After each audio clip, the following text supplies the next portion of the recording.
Bueno, ¿qué vamos a ver hoy? La idea es empezar, hoy sería como una doble clase en sí. Primero vamos a empezar con las cuestiones de métricas que nos van a permitir poder, ya estuvimos en realidad viendo métricas que tienen que ver con el grafo, los nodos, etcétera. Vamos a ver otras métricas que nos den un poco más de información estructural y además que nos permitan detectar distintos roles. Y esto después va a ir en contraposición con lo que vemos la clase que viene, que son comunidades, que es como roles, es detectar nodos que cumplen una mismo comportamiento en la estructura de la red y no tienen por qué estar cercanos, y mientras tanto en comunidades siempre tiene que ver con una cercanía. Entonces, bueno, lo que vamos a ver es un tema de subgrafos en general, motifs y graphlets, y roles estructurales.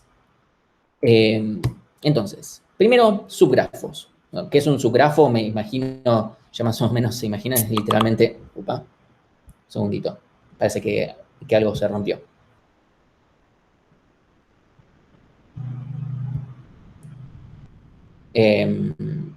Bueno, yo no puedo ahora. Lamento. Pasó esto del Meet y se cagó. Mánqueme un segundo a ver si puedo arreglar este problema en Algoritmos 2 porque soy el único que tiene acceso y solamente... gracias Google por tanto, Carácter a carácter e input. No, listo, no hay nadie, ya está. Bueno, entonces, podemos plantear métricas a nivel de nodo, lo que serían lo que llamamos medidas microscópicas, como puede ser grado de entrada, salida total, el coeficiente de clustering, la centralidad, o sea que cuando yo calculo la centralidad me termina quedando un numerito eventualmente, cuántos caminos mínimos pasan por mí, o etcétera, lo que ya vimos, o el score en PageRank, cualquier tipo de cosa. Todos esos son a nivel de nodo. Después tenemos a nivel de la red completa, como pueden ser lo que seríamos las medidas macroscópicas. Diámetro, tamaño de componente gigante, coeficiente promedio de clustering, para nombrar algunos ejemplos, ¿sí? El tema es, bueno, ¿qué pasa si quiero algo intermedio? Lo que serían las mesoscópicas, creo que se llaman. Sí, en el medio, mesoscópicas. ¿Sí? Queremos algo que no sea necesariamente a nivel nodo, pero tampoco que sea a nivel grafo completo. Entonces, por eso vamos a ver subgrafos. Y más específicamente, cómo se van repitiendo distintos tipos de patrones dentro del grafo. ¿Sí? Entonces, básicamente vamos a tomar los distintos tipos de subgrafos, como lo que, bueno, en la jerga se le llaman como si fueran building blocks, como si fueran bloquecitos, y ver cómo esos bloquecitos de a 1, 2, 3, 4, 5 nodos van construyendo la red. ¿Sí? ¿Cuántas veces aparece cada uno, básicamente? Por ejemplo, acá tenemos un triangulito, acá tenemos otro, acá tenemos otro, acá tenemos otro, acá tenemos otro. Una más, ¿sí?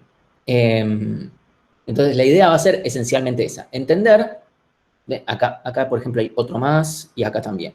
Entonces, queremos ver cómo estos distintos bloquecitos van componiendo la red, porque de esta forma vamos a poder encontrar patrones y qué cosas se desvían de lo esperable, entre comillas, y de lo no esperable. ¿Sí? Entonces, ejemplo, si esto es una decomposición en subgrafos, una red de circuitos electrónicos. ¿Qué fue lo que tomaron como nodos y que como aristas? La verdad no estoy seguro, pero bueno. Entonces, todos estos que son azules son todos iguales, los que son verdes son todos iguales y los que son rojos también, ¿sí? Entonces, la idea es encontrar esta decomposición del grafo en subgrafos y tomar medidas al respecto. Ejemplo sencillo. ¿Sí? Lo voy a tomar en un grafo dirigido porque si fuera no dirigido sería medio trivial. Todos los subgrafos posibles de tamaño 3, ¿sí? Son todos estos, ¿sí? Una arista para acá, una arista para allá, etcétera, con una arista yendo y viniendo, dos aristas entrando al mismo vértice, etcétera. Hay 13 combinaciones posibles de nodos, perdón, de nodos, no, de distintas combinaciones de subgrafos que se pueden llegar a generar, teniendo solamente 3 vértices, obviamente que estén conectados de una u otra forma. Si un vértice estuviera desconectado acá, como que no tiene mucho sentido. ¿Sí? Si tuviéramos un grafo no dirigido, tendríamos solo dos, que sería el que están conectados nada más en una B corta y otro que están en un triángulo.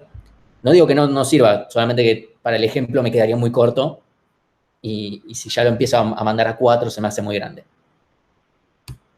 Por lo menos por ahora.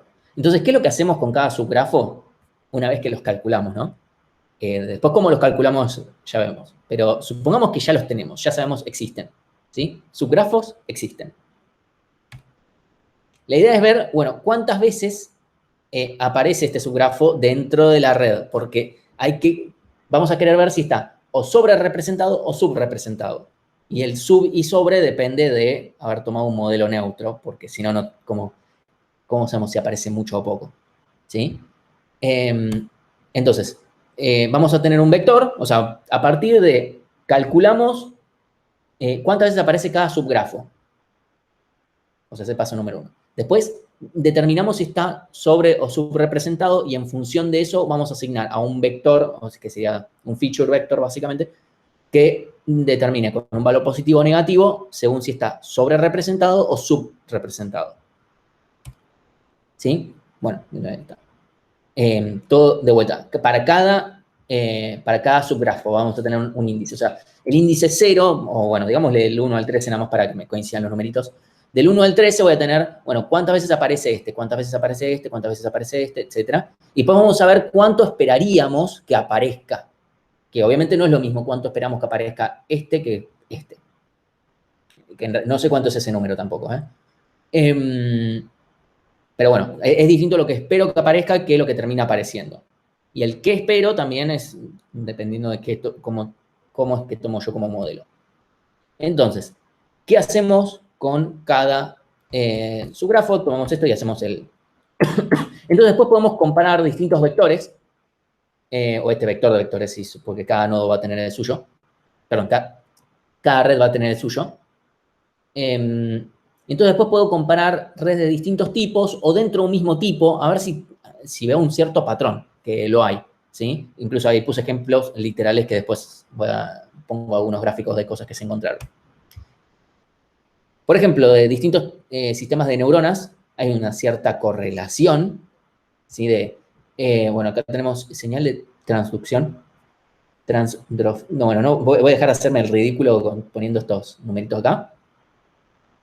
Por ejemplo, para distintos tipos de redes de Internet, dio bastante similar, todo de distintas porciones, y de redes sociales también, con distinta cantidad de nodos. Y también en idiomas. En inglés, en francés, en español, japonés, y un modelo bipartito. El modelo bipartito sería el modelo neutro que deben haber tomado, asumo yo. Esto está sacado de un paper, creo que lo dejé puesto, porque la verdad me parece muy interesante que para idiomas donde se tome esto como grafo, o sea, qué palabra le sigue a cuál, no sé si está ponderado o no, potencialmente no, bueno, ver cuántas veces aparece y que no importa el idioma, siga una cierta correlación, que evidentemente no es tampoco la misma que, no sé, páginas de Internet. Que en páginas de Internet, por ejemplo, el subgrafo 13 tiene mucho sentido que en redes sociales haya una triple unión, porque entiendo yo que justamente se debe haber una cosa así como el triadic closure que se debe estar formando. En cambio, eso tal vez no es tan usual con los idiomas, que lo podemos pensar como una red social, pero después tiene otro comportamiento inherentemente. Obviamente tiene una parte social porque el lenguaje se forma de forma social, pero bueno, más que eso no sé a qué puede llegar. A mí me suena interesante, pero no sé tampoco, yo asumiría que habrán sacado, no sé, proyectos Gutenberg en distintos idiomas, o bien de la Biblia escrito en distintos idiomas, o no sé, lo que fuere, pero habrán entrenado algún modelo, habrán sacado estadísticas. Y bueno, otro ejemplo un poco más grande, por ejemplo, acá ya tomando subgrafos subgrafos no dirigidos de hasta tamaño 5. ¿Sí? Entonces acá tenemos todos estos subgrafos, que son, bueno, todos estos que están acá, ¿sí? Sin tomar el de 2, porque es medio El subgrafo de tamaño 2 simplemente nos dice cuántas aristas tiene. Perdón, voy a cerrar Slack.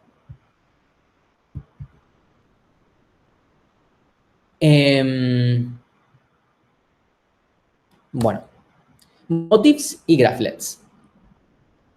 Que sería, o sea, la idea de estos subgrafos que tienen un cierto comportamiento, la idea es, bueno, esto en realidad básicamente fue la idea de motifs, ¿sí?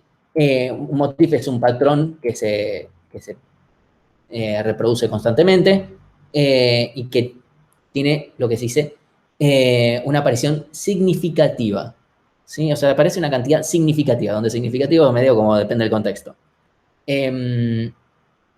Entonces, patrón va a ser un subgrafo, lo que se dice inducido o no inducido no es muy relevante, ¿sí? O sea, vamos a tomar un subgrafo. El concepto de inducido o inducido depende del contexto donde lo estoy aplicando al subgrafo. Entonces, voy a agarrar un subgrafo que yo voy a definir y eso es lo que voy a contar.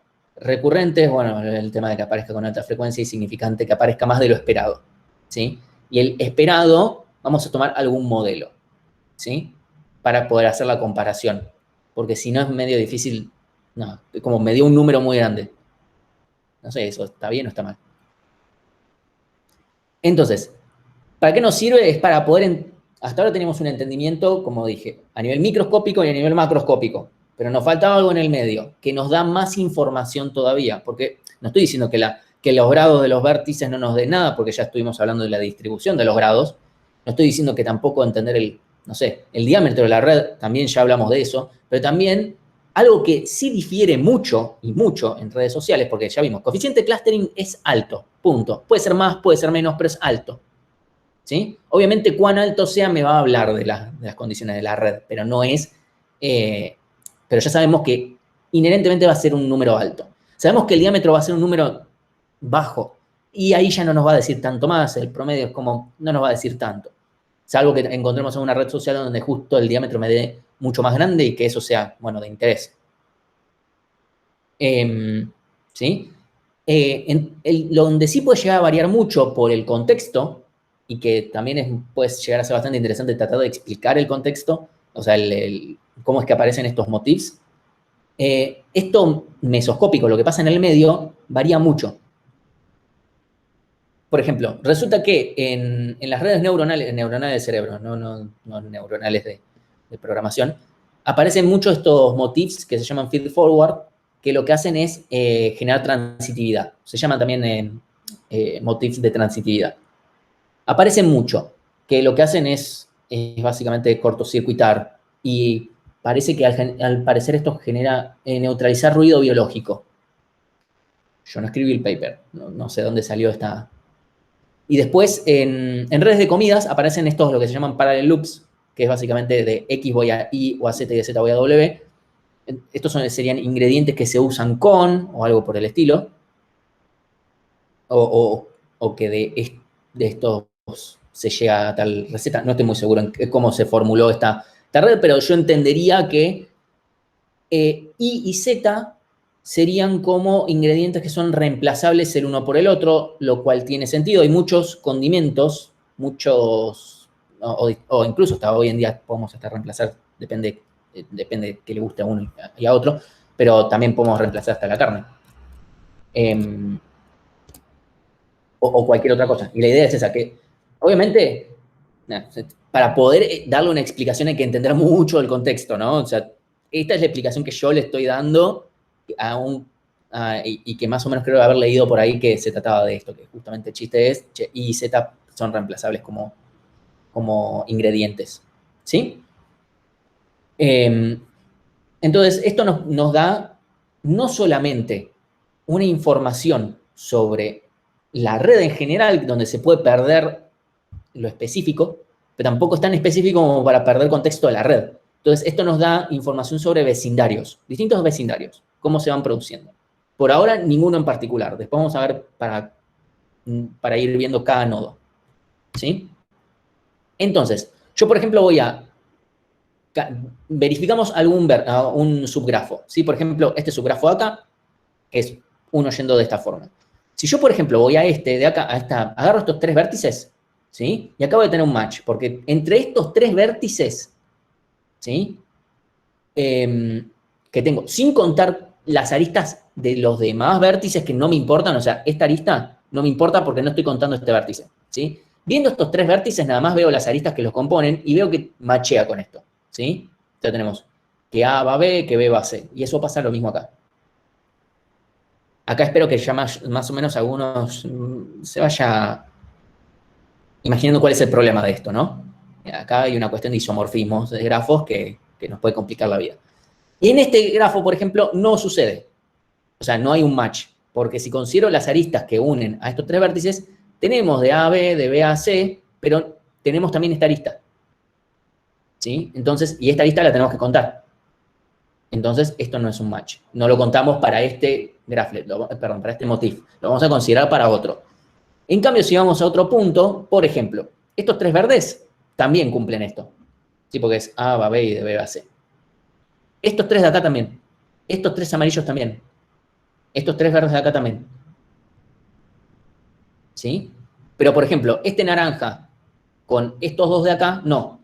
Porque es uno que va a dos. Nada, son distintos patrones. Vamos a ir contándolos todos, pero hay que considerar, bueno, este corresponde a tal y este corresponde a este otro. Entonces, básicamente vamos a ir viendo todas las combinaciones posibles de vértices que estén unidos. Porque no vamos a agarrar tres vértices al azar porque eso ya sería combinatoriamente muy poco útil, ver los vértices que no están unidos entre sí. Entonces, lo que vamos a ver es, bueno, ahora cómo definimos cuál es la importancia, ¿no? ¿Qué significa que algo esté sobre o subrepresentado?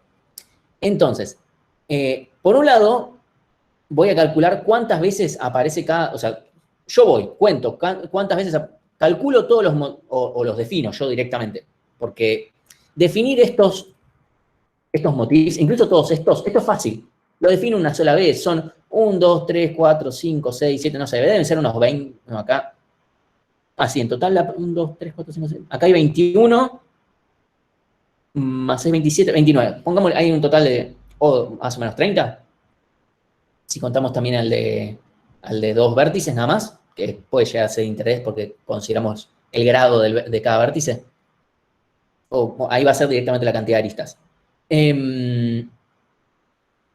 Lo que va a suceder, o sea, eso lo puedo escribir yo directamente, como, bueno, escribo yo estos grafos chiquititos, los escribo yo a mano, no importa, el problema no está acá, el problema no es definir estos, porque los hago yo a mano.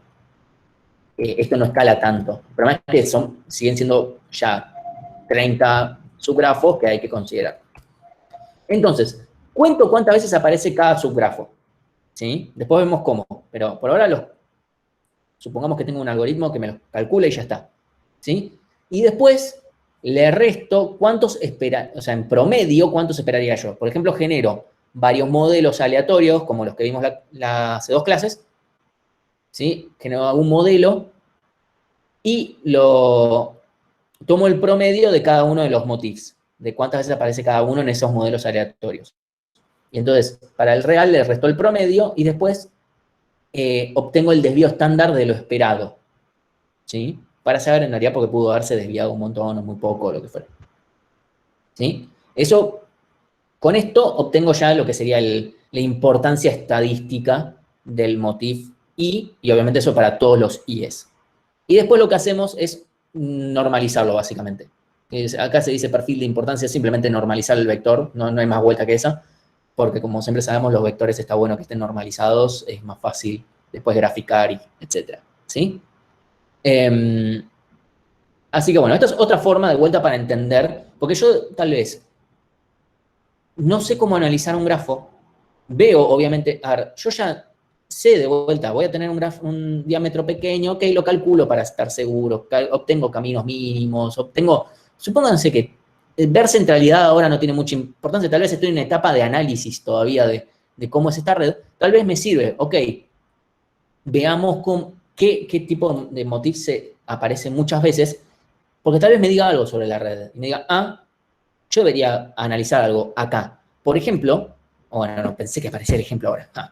Bueno, metodología, esto que acabo de decir, calculamos la aparición del motif y calculamos las redes contra el modelo nulo. En general, dicen las malas lenguas, no sé, o sea, lo encontré en una fuente nada más, muy importante, así que le voy a hacer caso, pero en general conviene usar el modelo, el configuration model, que fue el de los últimos que hemos visto, este que genera los spokes y genera. No sabría decirles bien por qué es esto. Yo usé un modelo preferential attachment para comparar porque me era más rápido, ya lo tenía programado cuando hice esto. Pero bueno, esa es una forma. O pueden hacer simplemente un R2RNG, que es como algo excesivamente rápido de codear. Eso como le parezca a cada uno. Yo lo que hice más o menos fue, para el ejemplo que ahora voy a mostrar, el alfa, que ya lo había calculado porque de los ejemplos de las primeras clases, y de ahí definí, bueno, el modelo para el preferential attachment, y eso fue mi modelo nulo. Entonces, después obtenemos el promedio y desvío estándar de los motifs subí de las redes aleatorias que generemos, y después, bueno, calculamos Z subí y calculamos el perfil de significancia, como queramos llamarlo, ¿sí? Entonces, esto es lo que sucedió en el ejemplo de los diputados. Que como que todo se mantenía bastante cercano a cero, eso significa que no está muy sobre representado ni muy subrepresentados, como, ok, vemos, los numeritos son bajos, ¿sí? Puede ser que este en particular tenga sentido, o sea, fíjense, este es el D6, significa yo sigo a uno y sigo a otro, nos seguimos mutuamente y a su vez ellos no se siguen entre sí. Eso tiene bastante sentido. Y de vuelta, esto no me está diciendo cuántos aparecen, está diciendo cuántos, o sea, acá no tengo una medida en cantidad, no tengo una medida absoluta, yo tengo una medida relativa a cuán sobre representado o subrepresentado está. Cuánto esperamos que esté en una red cualquiera, independientemente del contexto. En cambio, vemos que hay como más o menos en todos estos se mantiene más o menos esperable y cosas por el estilo, ¿sí? Podemos llegar a hacer un análisis más profundo, pero vemos que primero hay como un pequeño spike acá, donde yo sigo a dos personas que me siguen a mí mutuamente y a su vez ellos no se siguen entre sí. Puede tener sentido. Un poquito más en estos, no lo sé, pero es mínimo. En este 12, donde casi todos se siguen entre sí, hay un poquito más, y después el que si se dispara un montón, es este de acá. En el de todos nos seguimos con todos. Y esto creo que habla muy claramente de la red de diputados, donde había una gran homofilia por partido político, donde ya sabemos, hay una grieta. Lo vieron también con el análisis que hizo Ramiro. Hay una grieta ahí, lo sabemos, vivimos en ella, lo sabemos. Y no creo que sea algo tampoco exclusivamente argentino, pero en el contexto político esto sucede. Y acá se ve en que justamente tenemos grupos así, las echo chambers, nos unimos todos con todos y nos seguimos todos con todos, y evidentemente de alguna manera eso se ve, está. Entonces, obviamente esto se correlaciona con una realidad que más o menos conocemos. El tema es que está bueno que esto se ve plasmado en una red real, y que esto esté tan sobre representado, pero el resto esté tan parecido a lo que esperaríamos. Tal vez podemos analizar qué pasa en estos pequeños de acá. Bueno, es algo, y este acá, es algo a tener en cuenta, ¿sí?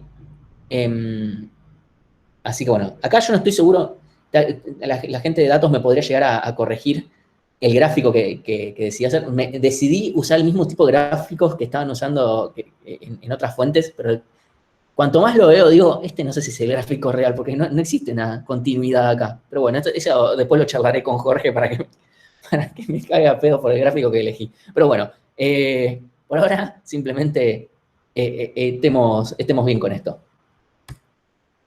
Entonces, una pequeña variante que puede haber para los motifs, que esto se queda con la foto, ¿sí? O sea, acá estamos viendo una foto directamente de una red.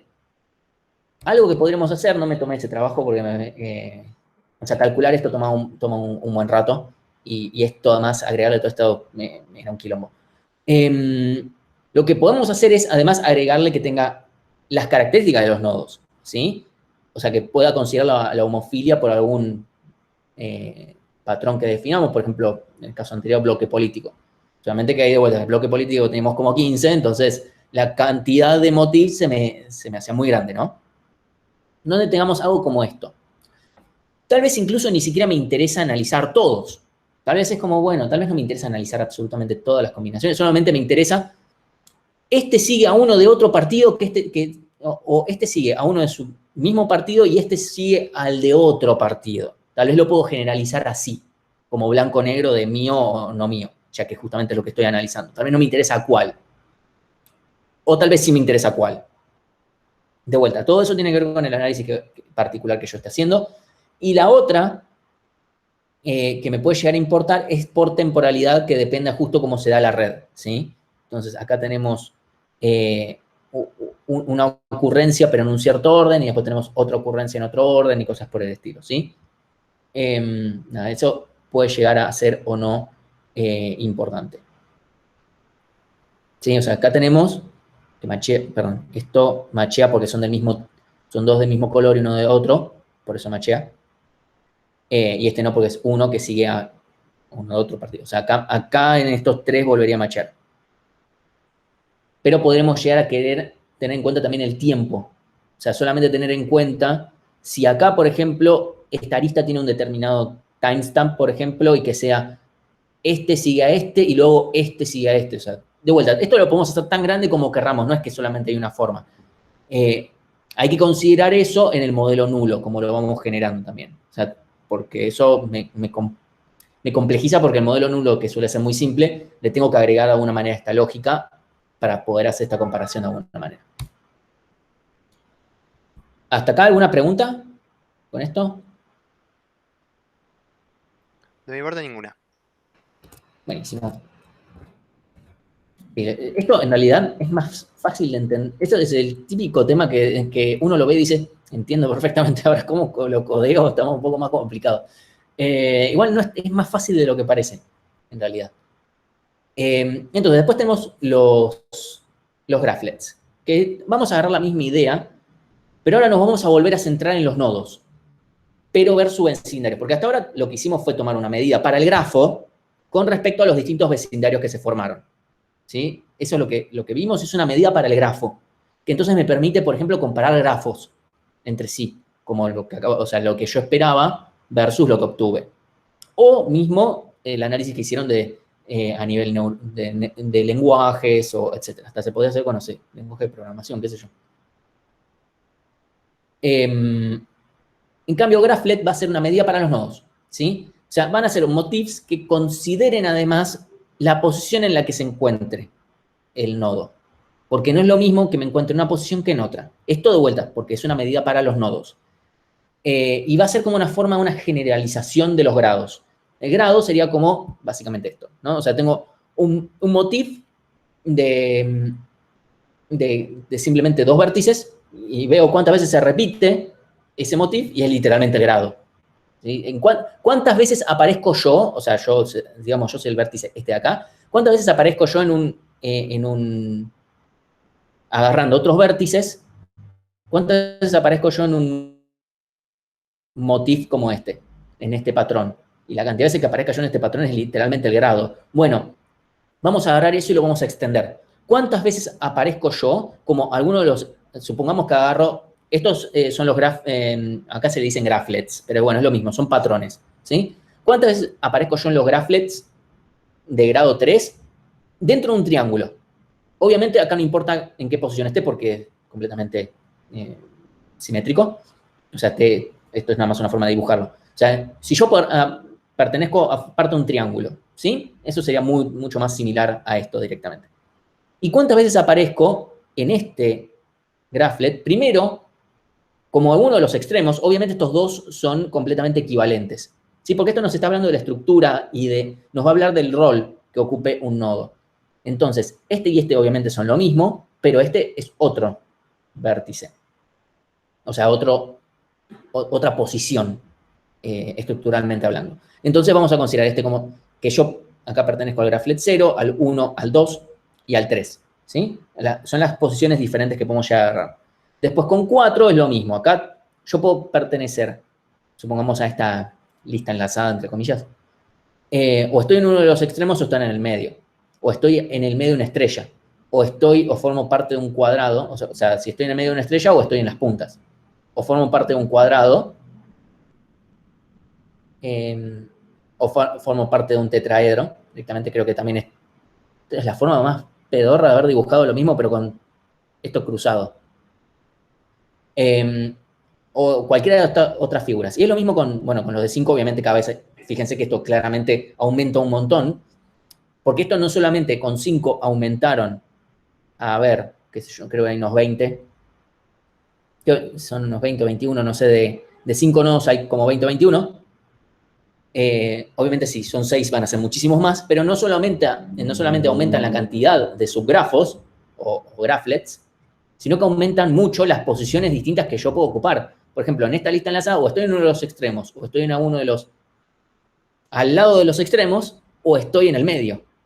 Con 6, obviamente, ahí tendría también 3 posiciones, porque tendría o extremos, o justo al lado de los extremos, o alguno de los dos del medio. Y así acá con todo lo que venga después, ¿sí? Cada uno, obviamente no, que el pentágono va a tener solamente uno, lo mismo la estrellita satánica va a tener solamente un graph-let posible, pero el resto puede tener un montón, ¿sí?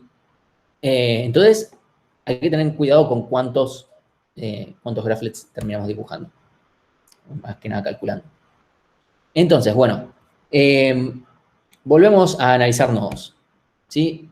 La idea es que ahora voy a saber, bueno, este nodo, cuántas veces aparece en distintos graphlets y vamos a poder generar un vector, básicamente. Después, además, lo podemos normalizar, como siempre, etc. Como esto ya no es a nivel de grafo, no vamos a hacerlo contra algo esperado, porque no tiene mucho sentido. ¿Qué espero yo de este nodo? O sea, sí, yo puedo hablar qué espero a nivel de un grafo, que tenga una distribución así. Ok, bueno, agarro un modelo de cualquiera de los que vimos que para mí tenga sentido, que lo que fuere, mi modelo nulo, lo tomo y analizo en pos de ese. Obviamente me va a dar un poco diferente, depende de qué modelo nulo tomo, ¿no?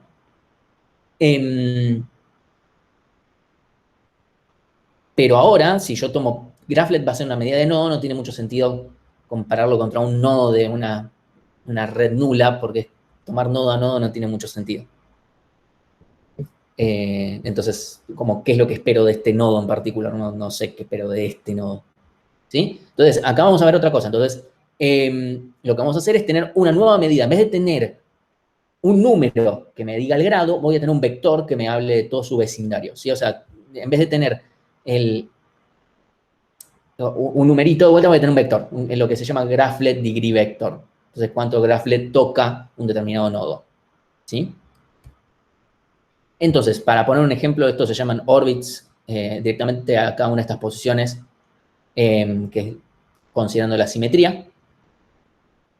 Agarramos este ejemplo y le calculamos a este vértice en particular, cuál sería su GDB, su Graph.let degree vector. Entonces, acá supongamos que solamente tomo los graphlets de grados 2 y 3. Perdón, grados. De 2 y 3 vértices, ¿sí? Para hacerla corta. Como les dije, si acá solamente tenemos o solamente tenemos las aristas en las que forma parte, o los triángulos, o las B. No sé cómo llamarlo, o las A, no sé. Es fácil ver que la cantidad de veces que aparece en la posición A es 2, porque literalmente solamente pertenece a 2 aristas. Cantidad de veces que aparece en un triángulo son 3. Perdón, es una. Aparecen solamente con estos dos de acá. ¿Sí? Entonces le ponemos uno solo.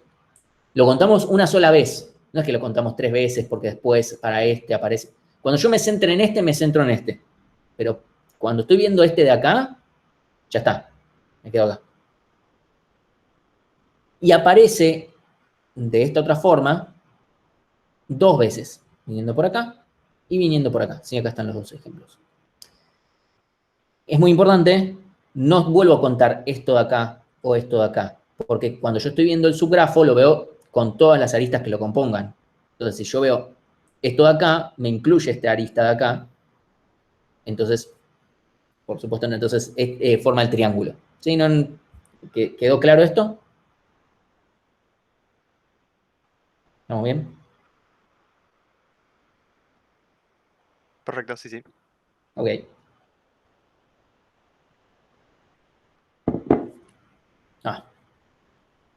Entonces, esta va a ser básicamente la idea y con esto, bueno, generamos nuestro vectorcito que ya obviamente tiene el grado bueno, en este caso el grado de salida, perdón, el grado de entrada-salida es lo mismo porque es un grafo no dirigido, tenemos el grado del vértice. Y aparte tenemos estas otras cosas. Entonces ya con esto podemos comparar distintos vértices dentro del mismo grafo. Ya no nos sirve para comparar fuera del grafo porque no van a tener la misma exactamente los mismos números, etc. Más allá de que lo normalicemos. Pero se puede llegar a hacer con cosas que vamos a ver dentro de un par de semanas.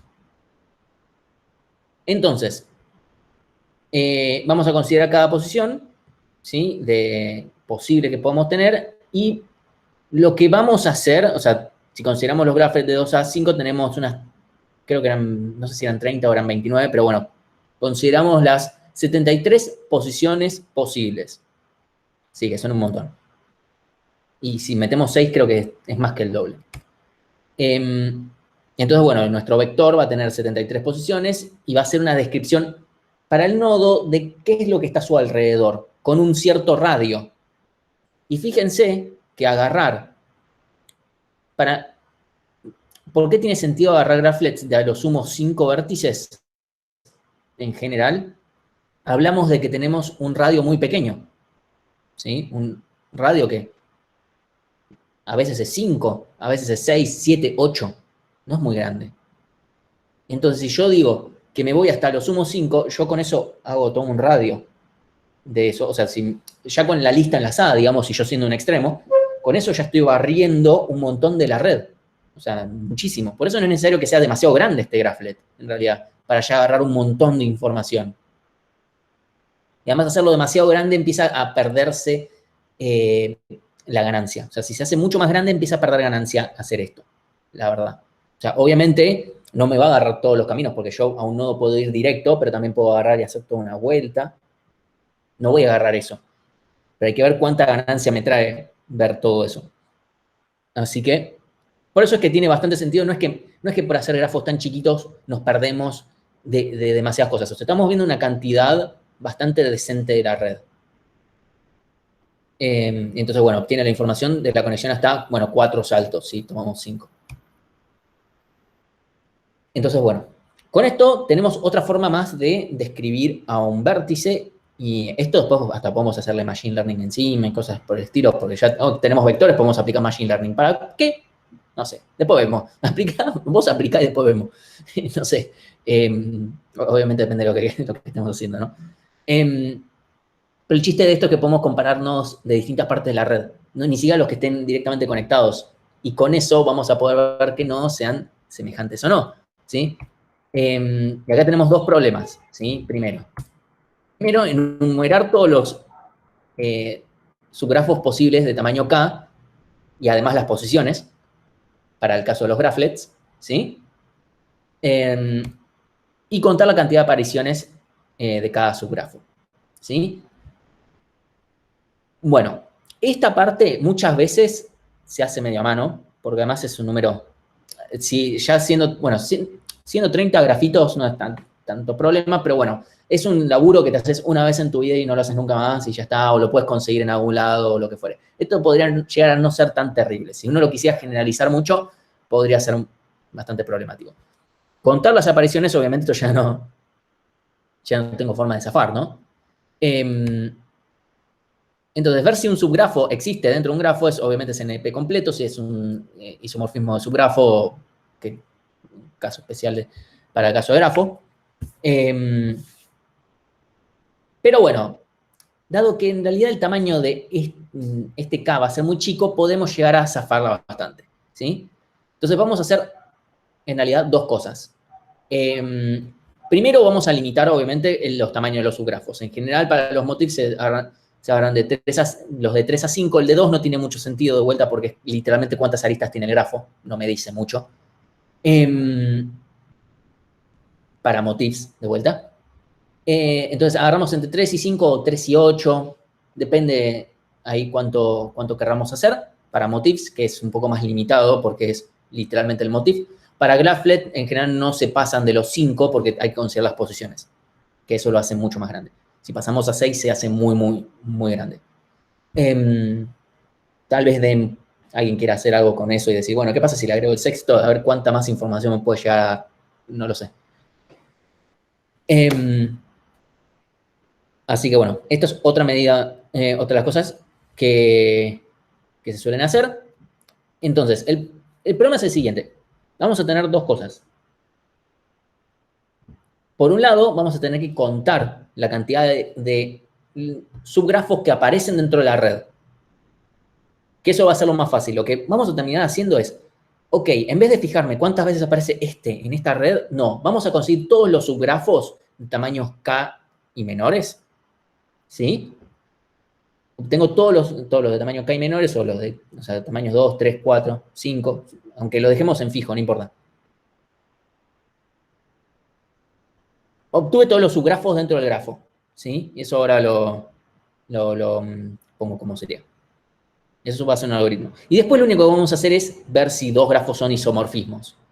Eso es un algoritmo para detectar si dos grafos son isomorfismos. No es muy difícil de escribir, obviamente es NP completo, pero dado que los grafos van a ser muy pequeños, no debería ser tan grave dentro de todo. Podría ser peor, ¿sí? Obviamente no les estoy diciendo que esto tarda nada, porque a mí me costó un tiempo para la red de políticos, que no es tan grande tampoco, creo que tiene 300 nodos. Obviamente esto tarda su tiempo, pero nada. Entonces, si estoy haciendo cuando yo estoy haciendo, por ejemplo, una clase en particular y quiero hacerle este análisis a varios grafos diferentes, obviamente no me es muy rentable. Si lo estoy haciendo una vez cada 5 meses, es como, bueno, qué sé yo, que corra, ¿sí?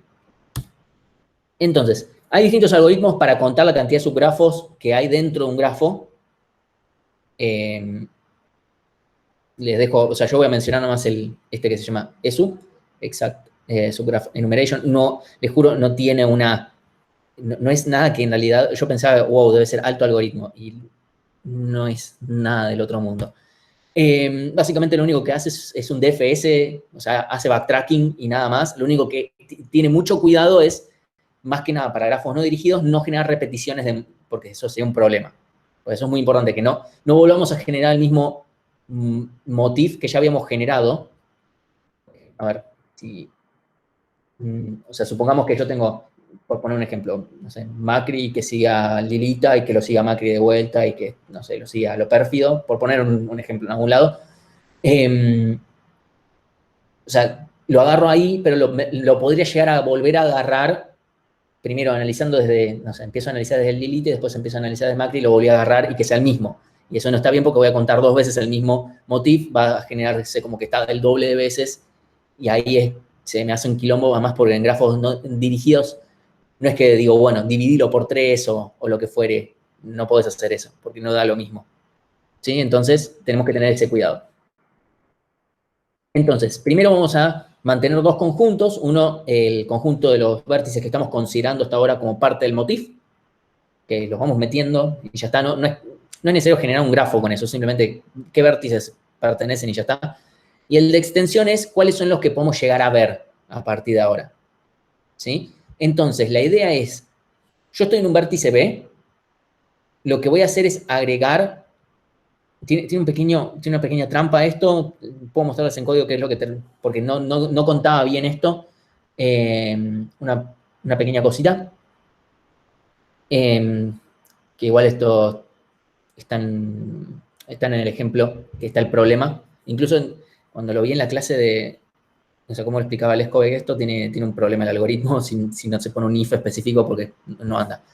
Que es lo siguiente. Para no dirigidos, sí o sí, el node ID tiene que ser mayor al de B. Y ahora voy a explicar con el ejemplo a qué B se está refiriendo, porque esto no es muy claro.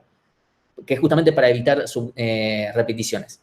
Y los otros que no sean adyacentes a ningún vértice dentro del subgrafo, todavía antes de haber metido a B. Y esto y este es básicamente el algoritmo, esto igual está en las diapositivas, no estoy haciendo nada más, y esto obviamente lo empiezo a partir de cada vértice diferente, ¿sí? Esto de acá no está del todo bien. Perdón, sí, esto de acá es el chiste, que acá se agrega W, ¿dónde está W? Ahí está. Se agrega W, de W se ven sus vecinos, y se tienen que fijarse que los vecinos, o sea, que los vecinos sean mayores que sí o sí que U.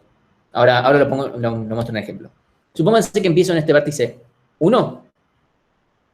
Entonces, en el conjunto de subgrafos voy a dejar solo a 1. Y en el conjunto de extensión voy a dejar solamente a 1. Entonces, inicialmente lo que hago es sacar a 1 de extensión y agrego a 3.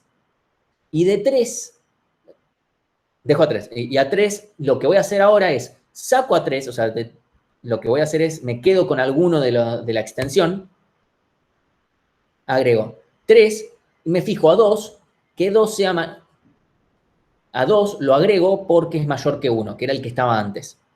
Porque yo, cuando estoy sacando a 3, perdón, esto no se está entendiendo un carajo. Empiezo de vuelta. Me estoy dando cuenta que no lo entiendo ni yo mientras lo estoy diciendo. Empiezo en 1.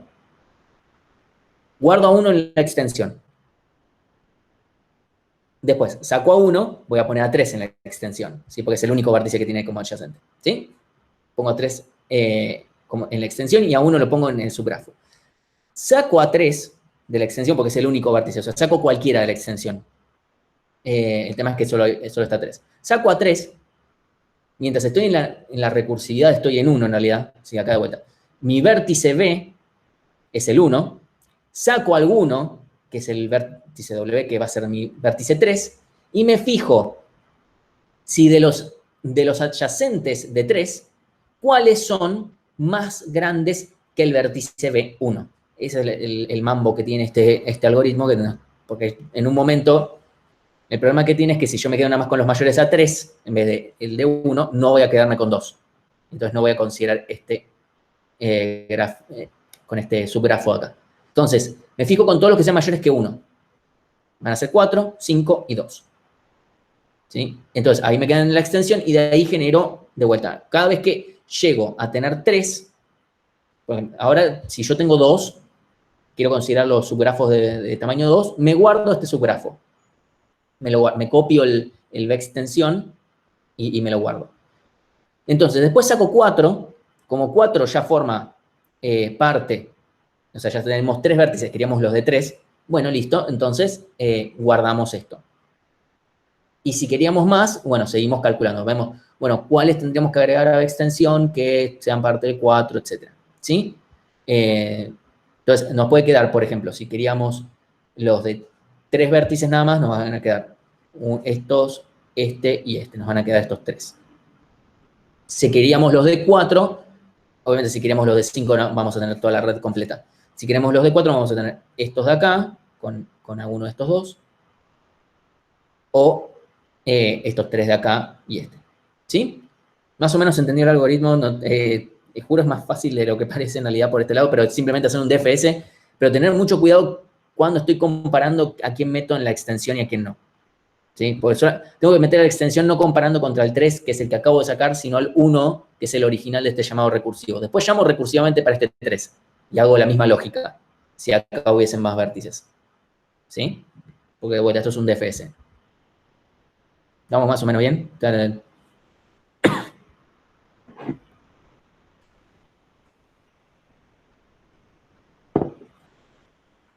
vez de la próxima le puedo agregar unos dibujitos a esto para que quede un poco más claro. ¿Sí? O sea, la idea es esta, de vuelta. Empiezo en 1, me voy a 3. En 3 me fijo, porque 3 es mayor que 1. De 3 me fijo quién de estos puedo agregar en la extensión. Y bueno, los 3 los puedo agregar porque los 3 son mayores que 1, no que 3, que 1. Si acá yo siguiera, lo que voy a hacer es fijarme quiénes son mayores que 3, no que 1, ni tampoco, no sé, que 5. ¿Sí? Esto es para evitar, por ejemplo, que acá yo tuviera un 3 y acá yo tuviera el 1, que sería exactamente lo mismo. Y si no, tendría un problema importante cuando quiera ver a 4 y a 5 con respecto a 3. ¿Sí? O a 2. O sea, eventualmente de alguna manera u otra los tengo que contar, porque el chiste es este. Cuando yo empiece en 2, ¿sí? ¿Por qué hago eso de comparar contra el anterior? Por esto. Si yo empiezo en 2 en vez de en 1, voy a empezar en 2. Voy a venir a 3, que es mayor, así que está todo bien. Y cuando cuando vea 3, me voy a fijar a los 3 adyacentes que tiene, a ver cuál puede meter en la extensión, para después seguir sacando de ahí. 5 y 4 van a estar bien, pero 1 no. Y está bien que no consideremos a 1, porque a 1 ya lo contamos cuando lo vimos del lado de 1. ¿Sí?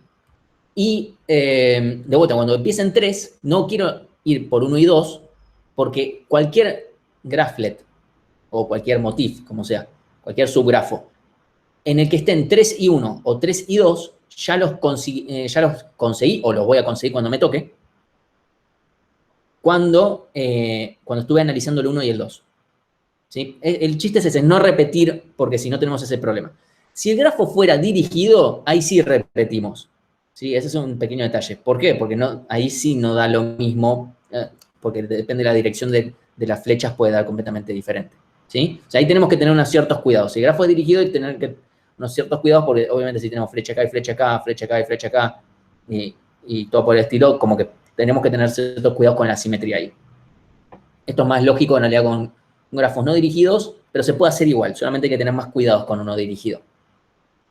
¿Estamos más o menos ahí? ¿Un poco mejor? Sí. Ok. No, yo estoy tomando una voz como representante del pueblo.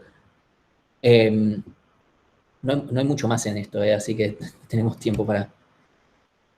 Entonces, una vez que ya enumeramos los subgrafos que hay dentro del... O sea, yo a partir de esto lo que hice fue conseguirme qué subgrafos hay en el grafo, nada más.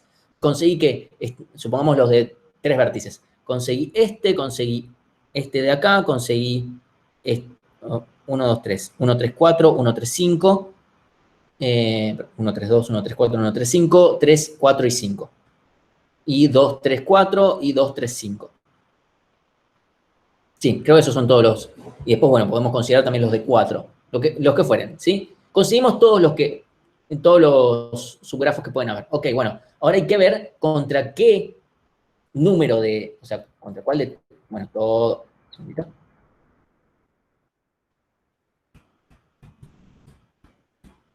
¿Contra cuál de todos estos machea? ¿Sí? O sea, hay que ver, bueno, contra cuál de todos estos va a machear para justamente poder calcularlo, ¿no?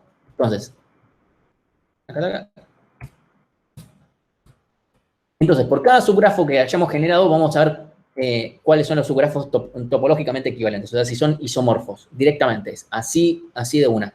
Hay distintos algoritmos, qué sé yo, no hay mucha vuelta, es simplemente hacer la prueba, o sea, es un problema NP completo, no es que podemos mejorarlo un poco más, un poco menos, pero ya sabemos cuáles son las consecuencias. Vamos a tener que probar las combinaciones. Como es, al ser grafos de 3, 4, 5, 6, 7, 8 como mucho de los elementos, se mantiene acotado cuán malo puede llegar a ser. No hay que irse más que eso porque realmente puede terminar tardando excesivamente un montón. Aunque bueno, tal vez depende de lo que uno quiera hacer. Dice, bueno, yo estoy dispuesto a esperar, ¿qué me importa? No sé, qué sé yo, puede no ser tan grave.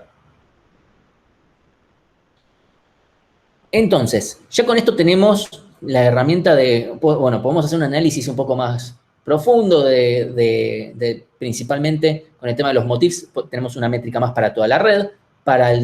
Si queremos más información sobre un vértice en particular, tenemos los graphlets como algo generalizado que después lo podemos usar para otras cosas de vuelta, ¿sí?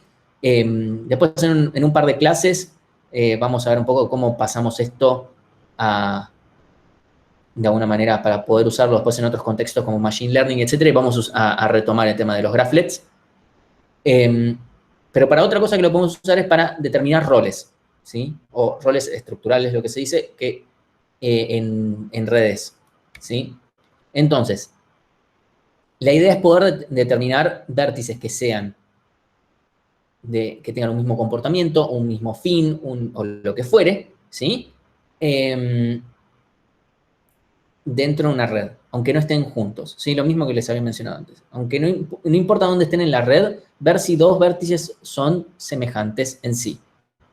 Ya habíamos visto otra forma de semejanza, que había sido la de SimRank, pero esa tiene mucho más que ver con una cercanía, tal vez, ¿sí? De vuelta, ahí depende cómo uno defina semejanza. En su momento habíamos definido semejanza, cuando yo decía, implícitamente fue, ¿no? Cuando la clase pasada dijimos SimRank, bueno, si aparezco muchas veces en un random walk que empieza en un vértice, debo ser similar a él. Esa es una forma de definir similaridad. Otra forma puede ser, tengo un mismo número de centralidad, soy tan importante como otra persona. También puede ser. Es como, bueno, nos definimos como que somos, viste, peces gordos todos, y como, y en cambio estos son todos, no son tan importantes, o sea, qué similaridad tenemos depende de lo que queramos. Y también podemos definir porque cumplimos un mismo rol estructural, ¿sí? El centro de una estrella, un miembro de un clique, nodos periféricos en una red, etcétera. Por ejemplo, acá tenemos un par de gráficos que sacaron para el tema de coautoría en papers, ¿sí? Bueno, acá tenemos nodos que forman parte de un clique, o sea, quién se refirió con quién, o que estos deben ser laboratorios, probablemente. Nodos periféricos que deben ser auxiliares o cosas por el estilo, o sea, gente que cada tanto apareció, cosas por el estilo. Y centros de estrellas, que son gente que directamente une personas que no están unidas entre sí, probablemente personas que trabajan en distintos laboratorios. Más allá de la explicación que pueda ser más o menos obvia, ¿sí? Podemos llegar a detectar este tipo de semejanza de manera más o menos razonable. Y está bueno, o sea, es muy distinto a lo que tiene que ver con comunidades, que es algo que está como muy de moda en realidad, ver tema comunidades, qué sé yo, que es una forma, y esta es la contracara, y está bueno también. Entonces, un rol es un conjunto de nodos, sí, que tiene un vecindario similar, ¿sí? Dentro de una red. Y con similar no se refiere a que sean los mismos nodos, sino que tienen, a su vez, alrededor suyo, nodos que son estructuralmente similares, ¿sí? Entonces, de vuelta, no es necesario que sean ni siquiera ni cercanos, ni adyacentes, ni nada. Pueden ser puntas completamente opuestas en la red. Y bueno, eso por ejemplo, en el caso de una comunidad universitaria, digamos, o digamos, digamos comunidad universitaria, tenemos los roles, que pueden ser docente, no docente, alumno, y que eso podría llegar a verse o no en una red. Y después tenemos comunidades, que pueden ser los distintos laboratorios, grupos de alumnos, no sé, casa informática, o tal vez de repente vemos a todo un grupo y decimos, estos son los alumnos que son representantes en el MLI o en cualquier otra agrupación política, ¿no? Todas esas cosas con comunidades se van a ver muy fácilmente. Pero con los roles, que es algo que tiene menos popularidad por alguna razón, también se ven un montón de cosas. Aunque no estén los vértices conectados entre sí, hay una relación entre los vértices. Lo cual también es algo que se da mucho en redes sociales. Un primer concepto de roles estructurales, es decir, equivalencia estructural, que son dos nodos que unen a los mismos vértices directamente. O sea, por ejemplo, el 1 y el 2 son estructuralmente equivalentes porque unen los dos al 3 y al 4. Y el 3 y el 4 son equivalentes entre sí porque unen al 1 y al 2 y al 5.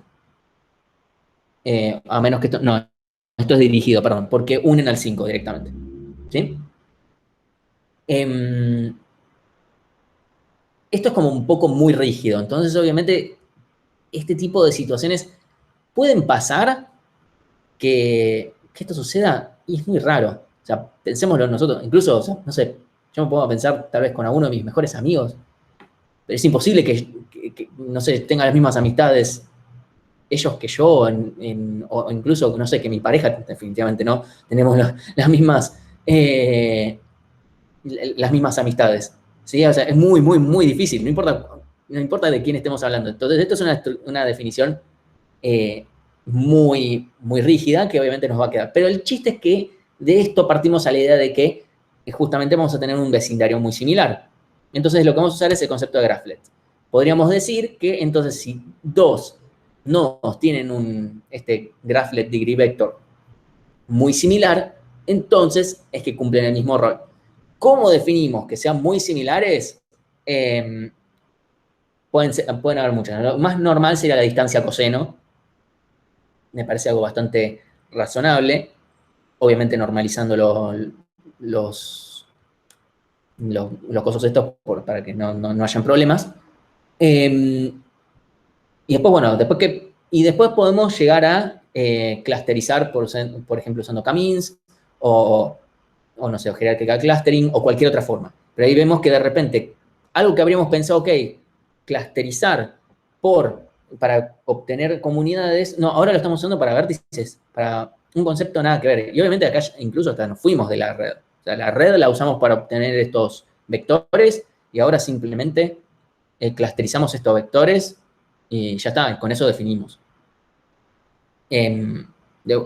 Donde obviamente vamos a tener consideraciones de que, por ejemplo, en una comunidad educativa hay muchos más alumnos que docentes. Eso es una realidad. Entonces, como que no hay una cantidad de roles que no es que se distribuyen uniformemente. Entonces, bueno, esto es otra cosa que se puede analizar usando lo que acabamos de ver. Otro algoritmo más que se usa, que se llama RolX.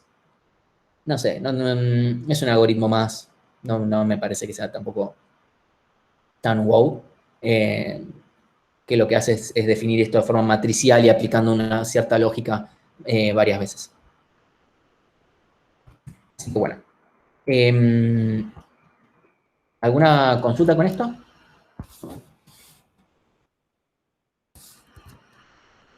Tengo que decirlo, esto fue el tema con el que más me quedé con ganas de ponerme a jugar para obtener cosas.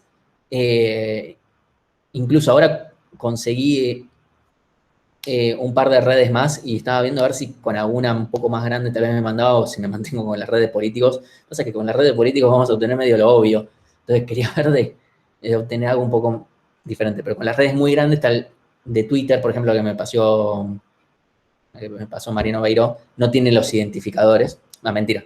En medio de la red original, con los identificadores yo la anonimicé por pedido suyo porque era necesario. Por justamente este tipo de cosas que comentó Ramiro, que es que como investigadores pueden conseguir cierta data, pero no pueden ir a divulgarla así como así. Entonces, hay que tener ciertos cuidados. Obviamente le dije a Mariano que me encargaba y que obviamente eso no iba a subirse a ningún lado con los IDs así pelados. Pero bueno, tiene a cambio ese problema, que ahora no puedo identificar quién es quién.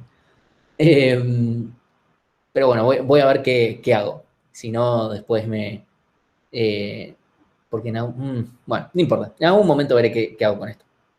Pero algún experimento de esto quiero hacer eventualmente. Es algo que alguien se me adelante.